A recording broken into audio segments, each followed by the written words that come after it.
ಇವತ್ತು ಸಾಕಷ್ಟು ಜನ ಡಯಟ್ ಫುಡ್ ಮಾಡ್ಕೊಳಕ್ಕಾಗಲ್ಲ, ನಮಗೆ ಅಷ್ಟೊಂದು ರೆಡಿ ಮಾಡ್ಕೊಳ್ಳೋಷ್ಟು ಟೈಮ್ ಇಲ್ಲ ಅಂತ ಹೋಟೆಲಿಗೆ ಹೋಗ್ತಾರೆ.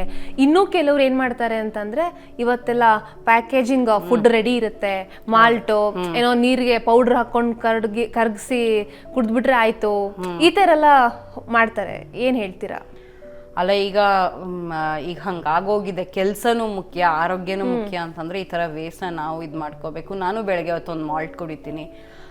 ಆದರೆ ನನ್ನ ಅದೃಷ್ಟಕ್ಕೆ ನನ್ನ ತಾಯಿ ಪ್ರತಿಯೊಂದೂ ನೋಡಿಕೊಂಡ್ರು.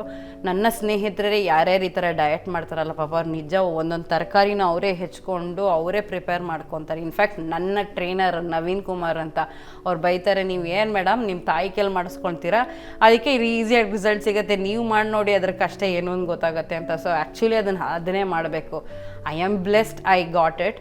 But it's necessary. ಕಷ್ಟ ಇದೆ, ಬಟ್ ಕಷ್ಟಪಡಲೇಬೇಕಾಗುತ್ತೆ, ಬೇಕು ಅಂತ. ಅದಕ್ಕೆ ಒಂದೊಂದ್ಸಲಿ ಇಷ್ಟೆಲ್ಲ ಕಷ್ಟಪಡೋದು ಬದಲು ಒಂದು 10 ರೂಪಾಯಿ ಕೊಟ್ಟರೆ ಇಡ್ಲಿ ತಿನ್ಬೋದು ಅಂತ ಅಲ್ಲಿ ಹೋಗೋದು. ಕಷ್ಟ ಇಲ್ಲಿ ಜಾಸ್ತಿ ಇರೋದ್ರಿಂದ, ಬಟ್ ಇಲ್ಲಿ ಒಳ್ಳೆ ರಿಸಲ್ಟ್ ಇರುತ್ತೆ.